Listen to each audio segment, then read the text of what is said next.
बोलिए कोई। चैप्टर का नाम है थर्मोडायनेमिक्स। मैं इसलिए अभी स्टार्ट कर दे रहा हूँ क्योंकि भैया काफी बच्चों के एग्जाम में आ रहा है। ठीक है, कराना पहले भी है और कराना अब भी है। सेकंड टर्म का चैप्टर है, आसान चैप्टर है, छोटा चैप्टर है, नहीं बढ़ जाएगा, अपना सॉलिड हो ही चुका है। ठीक है, और 5 या 6 10 दिन के अंदर अंदर आपको आपकी बुक मिल जाएगी। ठीक है, क्वेश्चन करने के लिए। ठीक है, हो गया सब कुछ। मैं डायग्राम वाले क्वेश्चन ऐड कर रहा हूँ बस, पैसों में मिलती है, श्रीमती किसी में। आगे बढ़ते भैया, बात कर थर्मोडायनेमिक्स। ठीक है भैया, अगर आपको बता दूं कि थर्मोडायनेमिक्स क्या है, तो इससे पहले एक चैप्टर होता है जिसका नाम है केटीजी। ठीक है, काइनेटिक थ्योरी ऑफ गैस। अच्छा, थर्मोडायनेमिक्स में हम पूरे सिस्टम के बारे में पढ़ते हैं। ठीक है, और केटीजी में हम केवल एक एटम और मॉलिक्यूल्स के बारे में पढ़ते हैं। लेकिन किसके बारे में? तो वहां पर हीट की वजह से जो वर्क हो रहा है, या वर्क की वजह से जो हीट निकल रही है, मतलब सब कुछ आप हीट के बारे में पढ़ोगे, हीट और टेम्परेचर के बारे में थर्मोडायनेमिक्स में। ठीक है, लेकिन एक पूरे सिस्टम के बारे में। तो यहां लिखा हुआ है, thermodynamics is the branch of physics that deal with the heat, temperature and their inter conversion. मतलब आपस में कन्वर्जन को पढ़ना है। ठीक है, other forms of energy. It mainly study how the heat convert into the mechanical work and vice versa. कि इसमें यह भी पढ़ना है कि भैया हीट किस प्रकार से मैकेनिकल मैकेनिकल समझते ना, काइनेटिक एनर्जी में किस प्रकार से कन्वर्ट होती है। इस चैप्टर में हमें यही पढ़ना है। अगर मैं यहाँ पे आपको थोड़ा एक्सप्लेन भी किया ताकि चीजें आपको समझ में आ जाए। ठीक है, थर्मोडायनेमिक्स एक ऐसी ब्रांच है जिसमें हीट और वर्क के बीच में रिलेशन को समझते हैं। ठीक है भैया, जब हीट किसी सिस्टम में जाती है या निकाली जाती है तो एनर्जी का ट्रांसफर होता है। इस प्रोसेस को हम क्या कहते हैं भैया? थर्मोडायनेमिक्स कहते हैं, जो समझाने के लिए नीचे लिख दिया है। ठीक है भैया, ताकि आपको अच्छे समझ में आ जाए। समझ में आई बात? नहीं आई? तो थर्मोडायनेमिक्स क्या है? फिजिक्स की एक ब्रांच जिसमें हमें हीट से रिलेटेड चीजों को पढ़ना है। हीट का मैकेनिकल एनर्जी में कन्वर्ट होना, मैकेनिकल एनर्जी का हीट में कन्वर्ट होना, लेकिन पूरे एक सिस्टम के बारे में हम यहाँ पे स्टडी करने जा रहे हैं। ठीक है भैया, आगे बढ़ते हैं। बात, अच्छा यहाँ पे एक एग्जांपल भी दे रखा है मैंने। ठीक है, कि स्टीम इंजन, ठीक है भैया, फ्रिज, एसी, ये सब क्या भैया? थर्मोडायनेमिक्स के कंसेप्ट पे ही काम करते हैं। स्टीम इंजन में हीट कन्वर्ट होती है। ठीक है भैया, किसमें? मैकेनिकल एनर्जी में। अब वो इंजन पे इंजन छोड़ दे कि वेपराइजेशन होता है, ऐसा कुछ होता है, अब छोड़ दो। बस यहाँ पे हीट किसमें कन्वर्ट हो रही है? मैकेनिकल एनर्जी में। एसी, एसी के अंदर हम क्या करते हैं? हीट को विड्रॉ करते हैं। हीट को जब आप बाहर निकालोगे तो चीजों के अंदर हीट की कमी होती है और उनका टेम्परेचर क्या होता है? डाउन हो जाता है। ठीक है, तो ये सब के सब किसके ऊपर काम करते हैं? थर्मोडायनेमिक्स कंसेप्ट के ऊपर काम करते हैं। यहाँ पे लिखा हुआ है thermodynamics versus kinetic theory of gas. Kinetic theory of gas इससे पहले का चैप्टर जो कि हमें पढ़ना है। ठीक है, थर्मोडायनेमिक्स क्या करती है? ये पूरे सिस्टम के बारे में हम पढ़ा जाता है। यहां लिखा हुआ है मैक्रोस्कोपिक लेवल, बड़े लेवल पे पढ़ाता है, पूरे सिस्टम के बारे में पढ़ाता है। लेकिन केटीजी में हम मॉलिक्यूलर लेवल पे पढ़ते हैं। ठीक है, यहां पर पार्टिकल लेवल तक हम नहीं जाते। किसमें? थर्मोडायनेमिक्स है। लेकिन यहां पर क्या होता है भैया? पार्टिकल लेवल पर ही बात करते हैं, उनकी मोशन के बारे में ही बात करते हैं, हीट देने पर उनके अंदर क्या हो रहा है उसके बारे में ही बात करते हैं। समझ गए? एग्जाम्पल में, ठीक है भैया, प्रेशर, टेम्परेचर और वॉल्यूम। ठीक है, यहां पर हम सिस्टम के प्रेशर, टेम्परेचर और वॉल्यूम के बारे में पढ़ते हैं, और यहां पर हम वही चीज पढ़ते हैं, लेकिन किसके बारे में? मॉलिक्यूल्स के बारे में। समझ गए? केटीजी में अभी हम क्या पढ़ रहे हैं? थर्मोडायनेमिक्स, यानी पूरे सिस्टम के बारे में हम पढ़ने जा रहे हैं। ठीक है, आगे बढ़ते हैं भैया।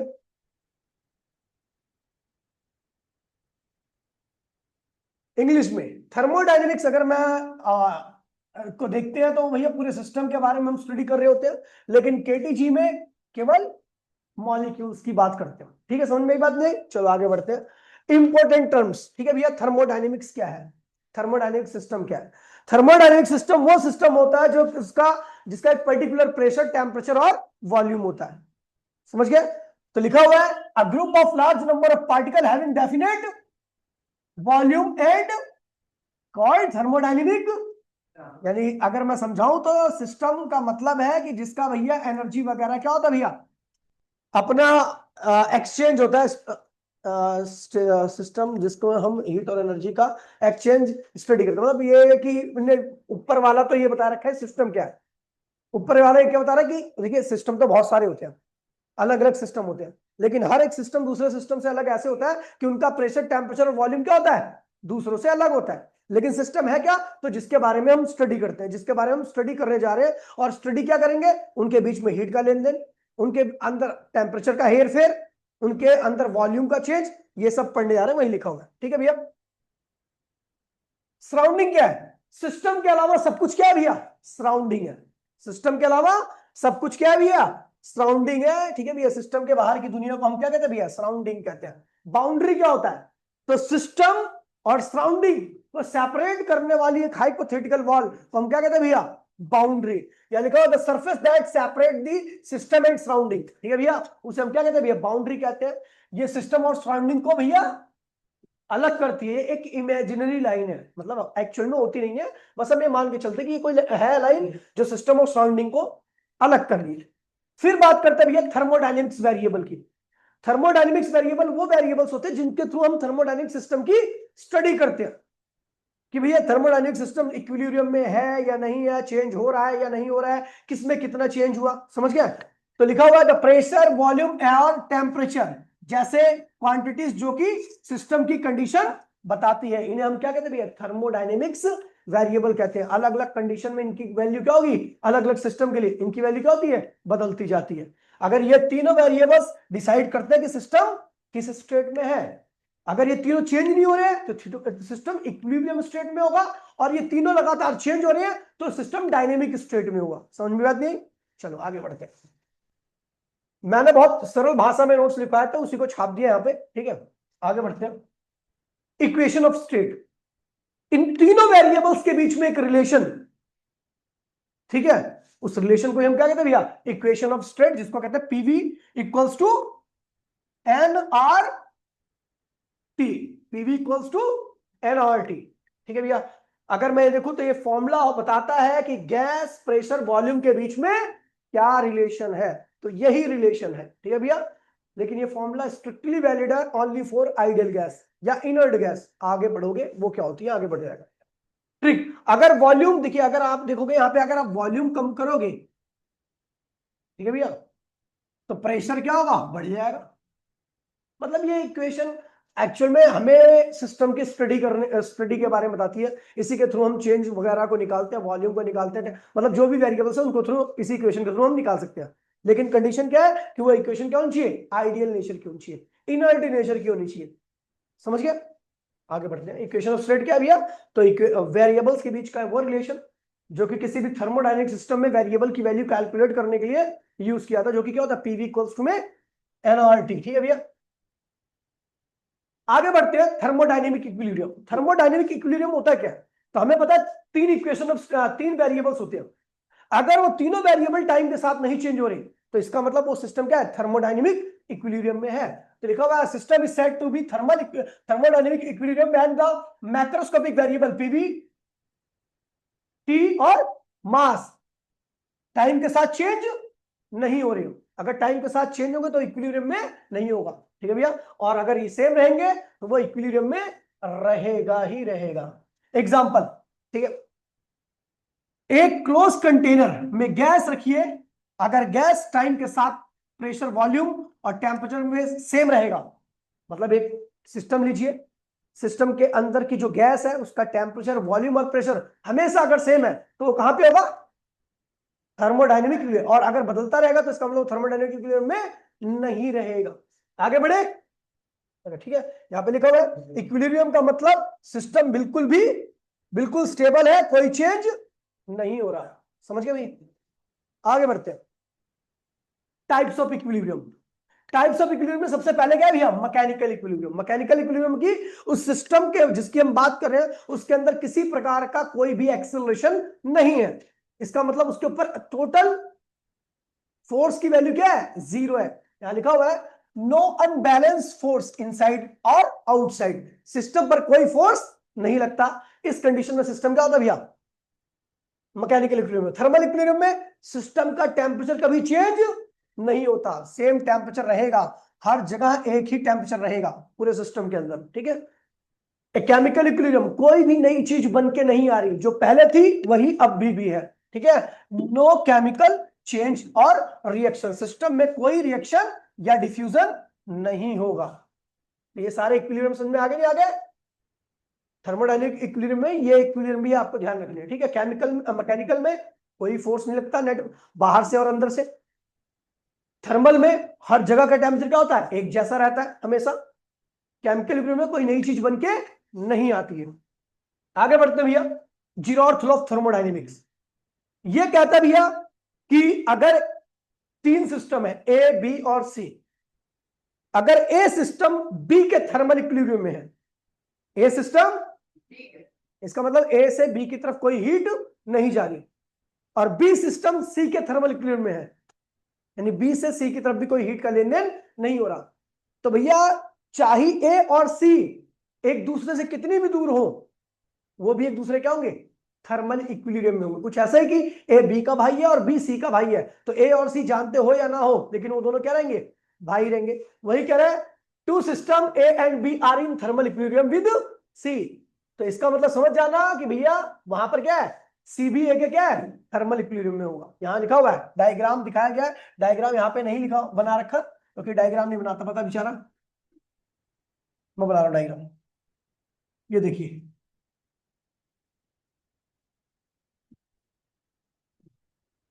ठीक है भैया, ये है आपकी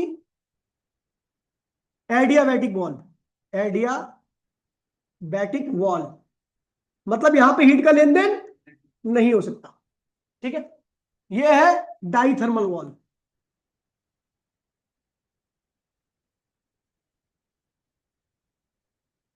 डाई थर्मल वॉल, मतलब कि इनके बीच में हीट का लेन देन हो सकता है, ठीक है।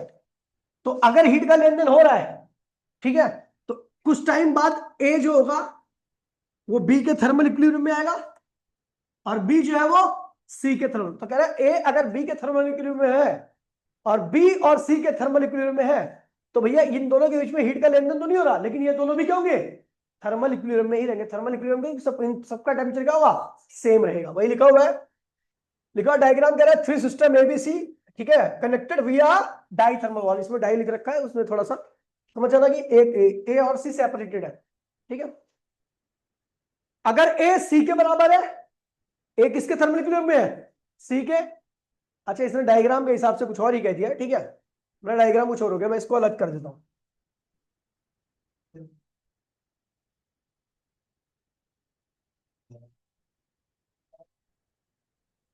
अब सही है, ए सी के थर्मल इक्विलिब्रियम में है और सी बी के थर्मल इक्विलिब्रियम में है, तो ए और सी भी क्या होंगे एक दूसरे के, ए और बी भी क्या होंगे एक दूसरे के थर्मल इक्विलिब्रियम में माने जाएंगे। समझ गया भाई, कोई दिक्कत तो नहीं है। This law help in defining temperature as measurable quantity. ये लॉ बताता भी है टेम्परेचर क्या है, ये मेजरेबल क्वांटिटी है। कैसे पता लगता है, अगर कोई सिस्टम थर्मल इक्विलिब्रियम में है तो उनका आपस में टेम्परेचर क्या होगा, सेम रहेगा, नहीं तो अलग अलग रहेगा, ठीक है। जीरो तो ध्यान रखना, अगर ए सी के थर्मल इक्विलिब्रियम में है, बी सी के थर्मल इक्विलिब्रियम में है, तो ए और बी भी क्या होंगे, एक दूसरे के थर्मल, यही क्या है, जीरो लॉ। आगे बढ़ते हैं भैया, concept of temperature, concept of, तो यहां लिखा हुआ है temperature is that physical quantity which tells us which tells whether two bodies are in thermal equilibrium और नॉट। देखिए भैया सुन लीजिए, कह रहा है टेम्परेचर एक फिजिकल क्वांटिटी है जो कि यह बताता है कि जो दो सिस्टम है वो एक दूसरे के थर्मल इक्विलिब्रियम में है या नहीं है। थर्मल इक्विलिब्रियम का मतलब उनके बीच में हीट का लेन देन हो रहा है या नहीं हो रहा है, अगर होंगे तो नहीं हो रहा होगा हीट का लेन देन, और नहीं होंगे अगर थर्मल इक्विलिब्रियम में तो उनके बीच में हीट का लेन देन हो रहा होगा। यानी टेम्परेचर अगर दो सिस्टम का सेम है तो वो थर्मल इक्विलिब्रियम में होंगे और उनके बीच में कोई हीट का लेन देन नहीं हो रहा होगा, और अगर टेम्परेचर दो सिस्टम का डिफरेंट है तो वो थर्मल इक्विलिब्रियम में नहीं होंगे और उनके बीच में हीट का लेन देन हो रहा होगा। तो वही लिखा हुआ है, टेम्परेचर क्या है भैया, फिजिकल क्वांटिटी है जो कि ये बताता है कि क्या दो बॉडी आपस में थर्मल इक्विलिब्रियम में है, कब होंगी, दो बॉडी थर्मल इक्विलिब्रियम में कब होंगी, जब उनका टेम्परेचर क्या होगा, सेम होगा। If temperature of the two system is same तो हीट का लेन देन नहीं होगा, इसका मतलब वो दोनों किसमें है, थर्मल इक्विलिब्रियम में। अगर मैं समझाने की कोशिश करूं तो टेम्परेचर एक मेजर है, ठीक है भैया, कितना गर्म है कितना ठंडी चीज है। हीट तभी फ्लो होती है जब दो सिस्टम का टेम्परेचर क्या होता है, अलग अलग होता है, जब दो सिस्टम थर्मल इक्विलिब्रियम में नहीं होते, ठीक है भैया, हीट तभी फ्लो होती है। आगे बढ़ते हैं भैया, बात करते हैं heat, internal energy and work. Internal energy क्या है? तो भैया किसी भी सिस्टम की मैं इंटरनल एनर्जी की बात करूं तो इसका मतलब समझ जाना, उसके अंदर जितनी भी एनर्जी है, कितनी एनर्जी होगी? काइनेटिक होगी, क्योंकि मूव कर रहे हैं मॉलिक्यूल्स अंदर के। और दूसरा, एक दूसरे से इंटरेक्ट भी कर रहे हैं, एट्रैक्ट और रिपेल कर रहे हैं। और एट्रैक्शन और रिपल्शन की वजह से केवल एक एनर्जी आती है जिसको हम कहते हैं पोटेंशियल एनर्जी। तो internal energy is the sum of kinetic and, kinetic क्यों आती है? Due to motion. और पोटेंशियल क्यों आती है? Due to interaction, due to. तो एटम और मॉलिक्यूल्स एक दूसरे पे फोर्स लगाएंगे तभी ये आएगी पोटेंशियल, नहीं तो नहीं आ सकती। समझ गए? काइनेटिक एनर्जी क्यों आती है? ड्यू टू रैंडम मोशन और टेम्परेचर, यहां पे लिख देते हैं टेम्परेचर। और काइनेटिक क्या होती है? टेम्परेचर के डायरेक्टली होती है। जितना ज्यादा टेम्परेचर होगा उस सिस्टम की काइनेटिक एनर्जी क्या होगी? उतनी ही ज्यादा, क्योंकि मॉलिक्यूल्स के अंदर जो मोशन होती है, जो रैंडमनेस होती है, वो टेम्परेचर बढ़ाने पर क्या होती है? बढ़ जाती है। अगला कह रहा है पोटेंशियल एनर्जी क्या भैया? किसके साथ? ये उनके बीच में फोर्स की वजह से। क्योंकि आपको बता दूं, जब तक फोर्स नहीं लगता, आपको याद होगा स्प्रिंग फोर्स लगाती है तभी उसके अंदर पोटेंशियल एनर्जी आती है, ग्रेविटी पत्थर पे फोर्स लगाती है तभी पोटेंशियल एनर्जी आती है। ठीक है? जो दो सिस्टम एक दूसरे में फोर्स नहीं लगाते उनके बीच में कोई पोटेंशियल एनर्जी नहीं होगी। समझ गए भैया?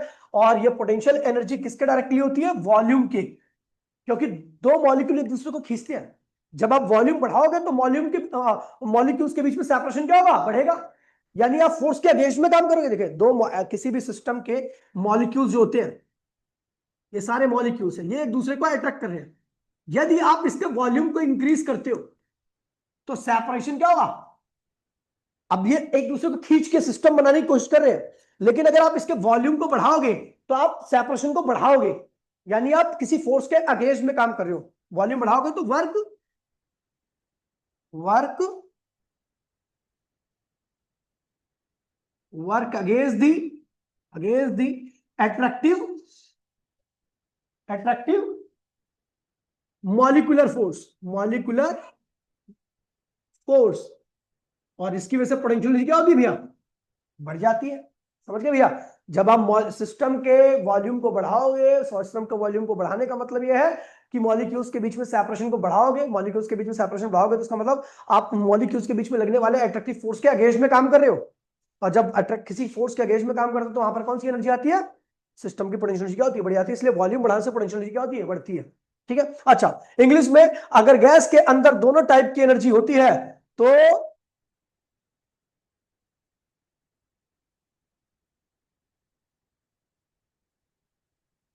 ठीक है, अगर गैस के अंदर दोनों टाइप की एनर्जी होती है तो चलने की, मॉलिक्यूल्स के चलने की वजह से क्या आएगी? काइनेटिक। और अट्रैक्शन की वजह से क्या आएगी?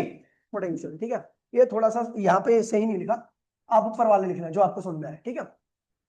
अगर मैं आइडल गैस की बात करूं तो आपने आइडल गैस के बारे में पढ़ा होगा कि आइडल गैस के मॉलिक्यूल एक दूसरे को बिल्कुल भी खींचते नहीं है, ना रिपेल करते हैं ना खींचते हैं। जब इनके बीच में ना तो अट्रैक्शन होगा ना रिपल्शन होगा, तो पोटेंशियल की वैल्यू क्या होगी? जीरो होगी। यानी आइडल गैस के केस में जो आपकी टोटल एनर्जी होती है, टोटल इंटरनल एनर्जी होती है, उस टोटल में केवल काइनेटिक ही होती है, पोटेंशियल की वैल्यू क्या होती है? जीरो होती है।